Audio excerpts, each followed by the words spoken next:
तो रेकी का पहला तत्व है, सिर्फ आज के दिन में आदर और आभार की भावना रखूँगा। तो अगर हम लोग को जो मिला है तो हम लोग बोलते हैं कि ये हमें ये चीज़ नहीं मिली है, वो चीज़ नहीं मिली, और हम लोग हमेशा भगवान से या अपने नसीब से शिकायत करते रहते हैं। लेकिन हम अगर ये सोचते हैं कि जो हमें मिला है वो बहुत सारे लोगों को वो उतना भी मिलता नहीं है, तो हम लोग कभी कोई अगर हमें कोई तकलीफ़ है, हमें बॉडी फिज़िकल हमें कोई प्रॉब्लम है, हमारा बॉडी पेन है या कोई और बीमारी है, तो हम लोग ये महसूस करते हैं कि ये कहाँ से आ गया, हम लोग को कहाँ से ये तकलीफ़ आ गई, और हम लोग सोचते कि ये हमारे लिए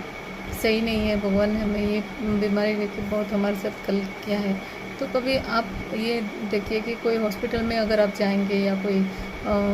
वृद्धाश्रम में जाएंगे, कोई अनाथ आश्रम में जाएंगे, और वहाँ जाके हम देखते हैं तो हमारे से भी कितने तकलीफ़ में पड़े हुए लोग रहते हैं, कितने कराहते हैं, कई तरह से लोग सड़क पे रोड पे पड़े रहते हैं, जिनको रहने के लिए घर नहीं है। कितने इस तरह से लोग मिल जाएंगे जो हम लोग से भी काफ़ी बदतर लाइफ जी रहे होंगे, फिर भी वो लोग ऐसे नहीं है कि वो बहुत खुश है, लेकिन फिर भी अपनी लाइफ निभाए जा रहे हैं। तो भगवान ने अपने कर्मों के हिसाब से कहिए या फिर जिस तरह से कहिए, हम लोग को जो भी हम लोग का को जो दिया है उसमें भी हम लोग को भगवान का आदर और आभार मानना चाहिए। क्योंकि कोई भी चीज़ हम लोग को मिलती है तो मैं मानती हूँ, और आप भी अगर शायद मानते होंगे, तो जो भी मिला है उसमें भी हमें कोई ना कोई सबक सिखा जाता है। तो हर एक चीज़ के लिए भगवान से हम लोग को आभार मानना है और उनका आदर करना है। अगर ये हम लोग करते हैं तो हमारा ऑरा है, और थोड़ा मतलब ये एक फर्स्ट स्टेप है हमारा ऑरा, हमारा तेजो वलय है, जिसे हम लोग अपनी प्रभा बोलते हैं, उससे थोड़ा सा इम्प्रूव होने के लिए हम लोग को मदद मिलती है। तो जो हमें मिला है और जो हर पल हमें मिल रहा है उसके प्रति आभार व्यक्त कीजिए। हर मिलने वाली और प्राप्त होने वाली वस्तु से संतोष मानिए और अपने अंदर निस्वार्थता की भावना रखिए। यदि हम किसी इंसान की मदद करते हैं तो वह इसके बदले में जब वह इंसान हमारा धन्यवाद और आभार मानता है तो हमें और भी अधिक खुशी होती है, और जिस तरह हम उनकी कृतज्ञता को देखकर और भी अधिक मदद करना चाहते हैं।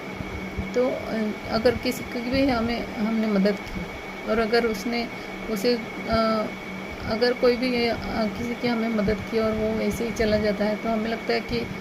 कैसा इंसान है, मतलब उसमें कुछ कृतज्ञता की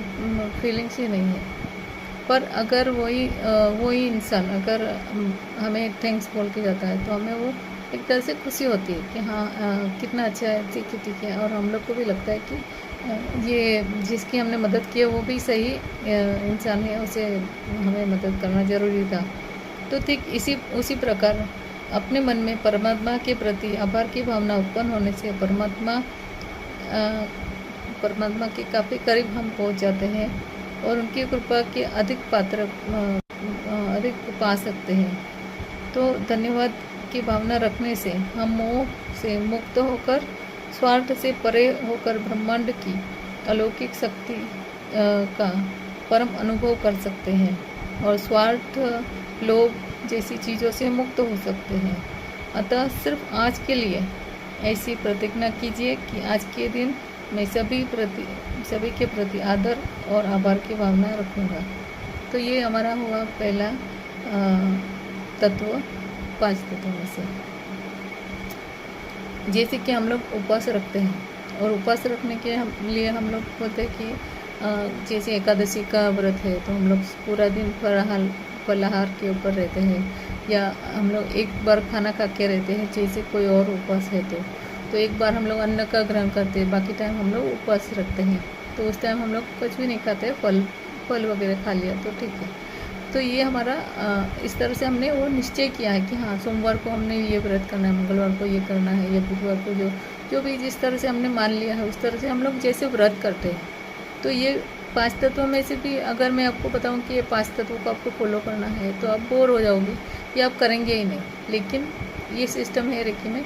कि आपको सिर्फ आज का दिन ये एक व्रत लेना है। तो अगर आपको किसी ने कुछ बोला और आपको उसका आपको तकलीफ़ हुई, किसी के बोलने से, किसी का आपके प्रति वर्तन से या किसी भी तरह से आपको तकलीफ़ हुई है, तो आपको सोचना है कि आज का दिन तो मेरा आदर और आभार का मैंने व्रत लिया हुआ है। तो उसे हमें भी इतना कुछ भी करने के बाद भी अगर हम लोग उनका धन्यवाद करेंगे, कोई हमें कितना भी टॉर्चर करे या कुछ सुना जाए, कोई ऐसी बात बोले, और वैसे होता भी है। जिस दिन हम लोग ने व्रत लिया है तो कुछ न कुछ ऐसी घटना घटित होती ही है कि उस दिन हम लोग को ऐसा लगता है कि अरे ये तो मुझे कितना सुनाया जा रहा है। लेकिन आपको ये याद रखना है कि आज का दिन मेरा व्रत है और मुझे आभार ही व्यक्त करना है और उसके प्रति आदर ही करना है। और आप देखोगे सचमुच में कि आप फील करोगे कि ये आपने जब भी ये व्रत लिया है तो ऐसी घटना हुई है, और उसका जो जो सामने वाले पे उसका जो प्रभाव पड़ा है वो कुछ अलग ही होगा। और उसके कारण आपको आज नहीं तो कल नहीं तो कभी ना कभी तो उसका आपके प्रति जो भी उनका अनुभव होगा वो, और जो आपका प्रभाव पड़ेगा वो, उसका जो थिंकिंग है वो अलग ही रहेगा। तो इस तरह से आप महसूस करोगे कि ये वाकई में मतलब वर्क करता है। तो आज तो यही है व्रत, आज का दिन आभार और आदर की भावना रखना है आपको। ये व्रत आपको लेना है कल से, और इसके बाद में आपको दूसरा कल मैं बताऊंगी जो दूसरा व्रत होगा वो आपको कल करना है। Okay, thank you.